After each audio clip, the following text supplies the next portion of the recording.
I'm going to tell you a story of a guy that had an accident that was kind of unbelievable. He was loading a gun. As I said, Phineas Gage survived the injury, got a fungal infection and a couple other problems, but recovered from those. And the damage appeared to have been done to his left optic nerve, but that healed, and left frontal lobe, and possibly his right frontal lobe.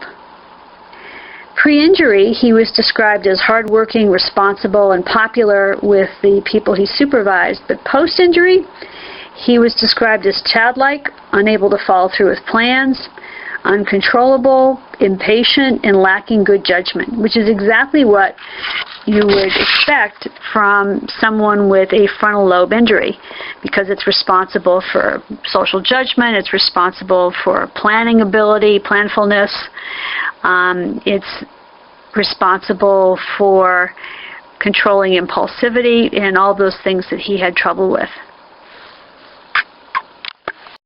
A little subtopic I want to mention is strokes, because they can happen to anybody and they can happen at any time, but especially when you're in your later years.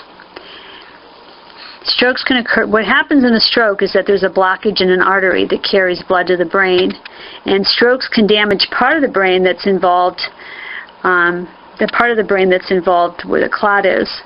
They can cause you to lose control of some of your functions that are controlled by that part of the brain. And they could result in paralysis, inability to speak, a blackout, and they can be temporary or permanent loss of functioning, and partial or complete loss of functioning. Good news is that you can reduce your risk of having a stroke by controlling certain medical conditions. For instance, high blood pressure. To reduce your risk of high blood pressure, eat a balanced diet, maintain a healthy weight, and exercise to keep it lower. There are also drugs that can be used to lower blood pressure and keep it under control as well. And we've come a long way in that respect. There are many people who would have died fairly early due to complications from high blood pressure that now lead very long lives. My father is actually an example. All the men in his family used to die at about age 50. So at about age 48, he was getting ready, making his final arrangements and that sort of thing. But he was on high blood pressure medication, and probably because of that, he is now in his mid-80s and doing fine. So prevention is possible. He was also a cigarette smoker, and so he quit smoking cigarettes, cold turkey actually, and had a lot more sympathy for people who gained a little weight after that. But now his weight is down too. Heart disease, your doctor can help you detect and treat heart disease and may prescribe medication to help prevent the formation of clots. Some recommend that all people over 50 should consider aspirin therapy, but they need to check with their doctor about that. There's also diabetes, which increases your risk of strokes, and controlling this can delay complications that increase the risk of strokes. So it's the complications more than the diabetes itself. And there are transient ischemic attacks. They're small, short strokes that should be assessed and treated with drugs or therapy to prevent anything worse from happening. And this information is quoted from the National Institute of Health website. Many people ignore the signs of strokes or don't know enough to identify them, but they include sudden numbness or weakness in a face, arm, or leg, especially just one side of the body, sudden confusion or trouble speaking or understanding speech, and you know from what you've just learned what part of the brain is responsible for that. Trouble seeing in one or both eyes, what part of the brain would that be? Trouble walking, dizziness, and loss of balance or coordination, and or sudden severe headache with no known cause. The most important thing is get treatment quickly, because if you can get the blood moving and undo the clot, and the more oxygen will get to your brain sooner, and there's less chance of damage. So if you see someone who's got one of these problems, call 911. Better safe than sorry.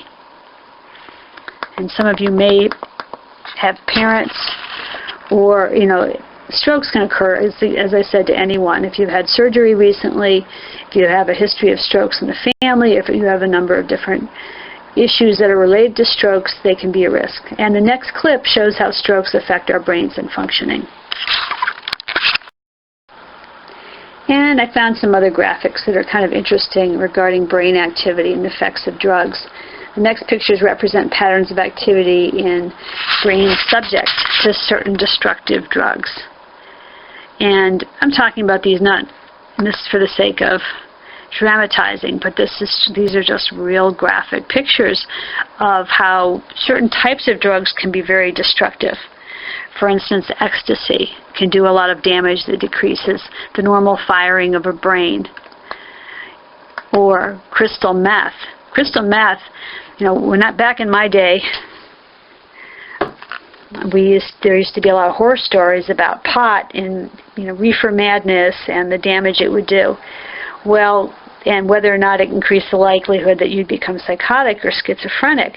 Well, crystal meth can actually do that. It turns out that with pot and speed, they only significantly increase your chance of psychosis if you have a family history of psychosis. But with crystal meth, you don't need any such family history. When you get high on crystal meth and it goes too far, you can actually, just like your mom used to tell you, stay that way. You can continue to have psychotic symptoms long after you stop using the crystal meth, and it really does some nasty stuff to your brain. And here you have patterns of brain activity in a normal brain, and then a person who's been abusing crystal meth. And then finally, there's a slide having to do with alcoholism, looking at how alcohol decreases brain activity, because it really does pickle your brain. I had to do neuropsych evaluations on a number of patients who were long-time alcoholics, and we had some record of what their functioning was like before they became, had been drinking so much. And there's a really huge decrease. There's literally brain damage, pickling of the brain. There was one guy who was very bright back in the day who, even when he was sober, could no longer speak without sounding drunk because he'd done so much damage to the language parts of his brain and the part of the brain that controls the motor portion of speech. So these are just to illustrate graphically some of the changes that can happen when you abuse your brain. Okay, and that will wrap it up. And please do check out the video clips and the little test, and enjoy yourself.